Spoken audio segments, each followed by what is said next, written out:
are back. We have Catherine. We have a bow demo with her personal violin, but I'll leave that for her to introduce. I don't want to steal her thunder. Here's Catherine. Well, before John stole my thunder, I'm just kidding. This is my personal violin, Evangeline, here to demonstrate these bows. So this one is the 65.5 grams grafted stick bow. I'm not even gonna lie, whenever I looked at it, I thought it said Garfield stick bow, so I'm gonna name this bow Garfield because that was my own little mind autocorrect. So here's Garfield.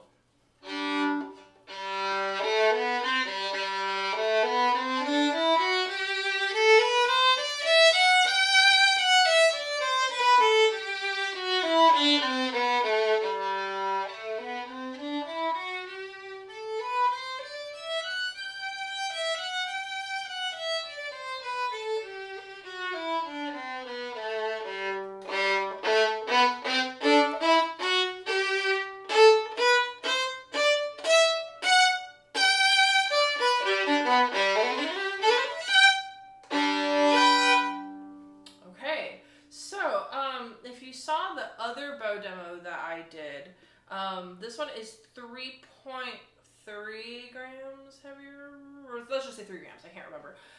But it's about 3 grams heavier, and those 3 grams like really make a huge difference. While playing piano, I just kind of let the bow do the work. I got to kind of hang out, and I just played really softly, and it just did its thing. It sounded really nice piano. So that's really nice.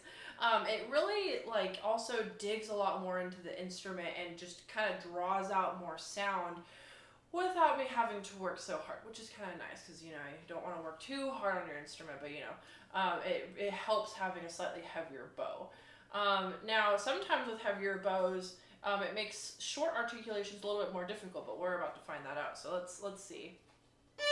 With my two pieces that I always test short articulations with.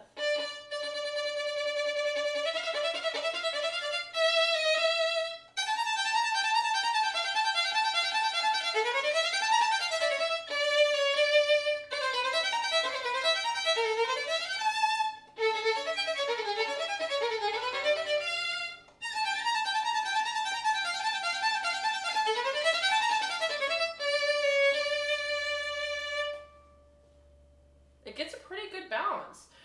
You have to work it. I mean, for me, I have to work it a little bit differently because I think my bow is more in the 57 to 59 range in terms of weight. And so for me, going from a lighter to a heavier bow, I have to work the spiccato and the sautille just a little differently. However, in a way, it just kind of does the spiccato almost itself just because of the weight.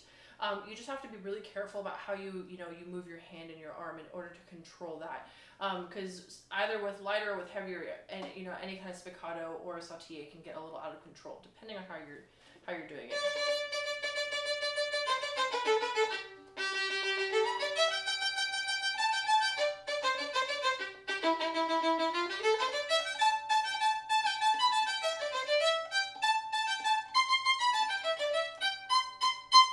Healthy spiccato, love it. Yeah, the whole bow is just bouncing around. That's great. Nice crisp sound. I almost said quisp. Nice crisp sound.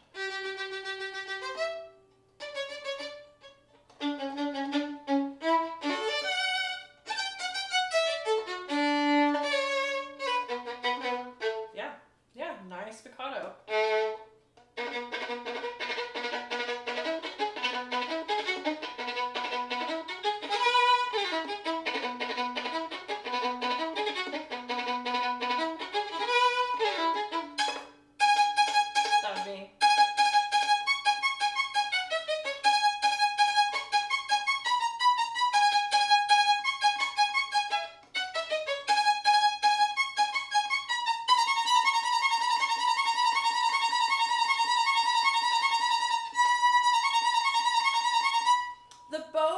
Nice response, and it's most certainly very bouncy.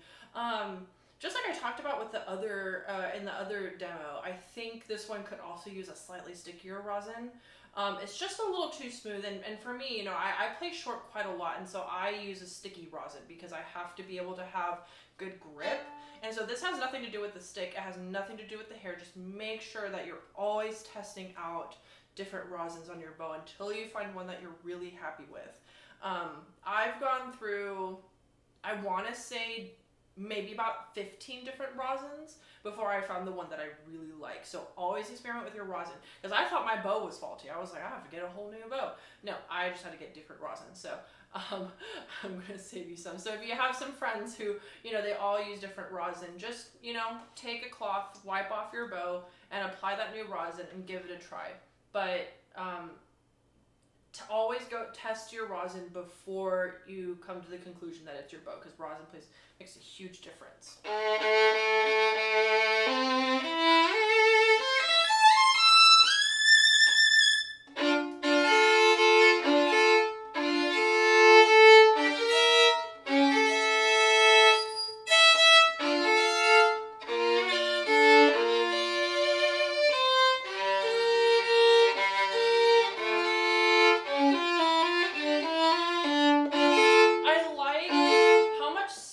It's like really scooping out of my instrument. I like the fact that it's heavier and it really gets a lot more sound and power out of your instrument. Just as a note, if you're going from a lighter to a heavier bow, there is going to be a little bit of a learning curve. It'll be worth it when you get there, but you're going to be approaching it, you know, with 4 extra grams of, you know, just trying to compensate for your lighter bow, and doing that with a heavier bow is going to cause a lot of scratchy sounds. So just make sure that you're aware of how you're using the bow once you get, you know, if you choose to use this bow. You definitely have to back off with a lot of the weight and just kind of let the bow work for you, which is really, really nice. So in conclusion, you know, this is a very active bow. I like how well it connects with the instrument. It connects pretty well with mine. It has a very healthy bounce and spring to it, and it allows the instrument to also whisper. So it's another versatile bow. It's just a little bit heavier than the other one, and which, you know, will allow you to just kind of let the bow do the work for you, which is really nice. But of course, come check it out for yourself, come play it, see how it works, how well it works with your instrument, and then always experiment with your rosin.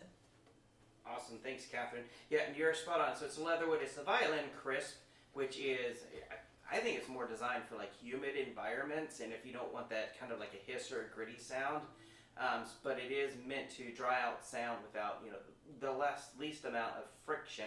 So yeah, totally goes in line with what you're saying. So if you're just curious what it is, that's what it was. So thank you, Catherine, for the wonderful demo, and thanks, online friends. Play on.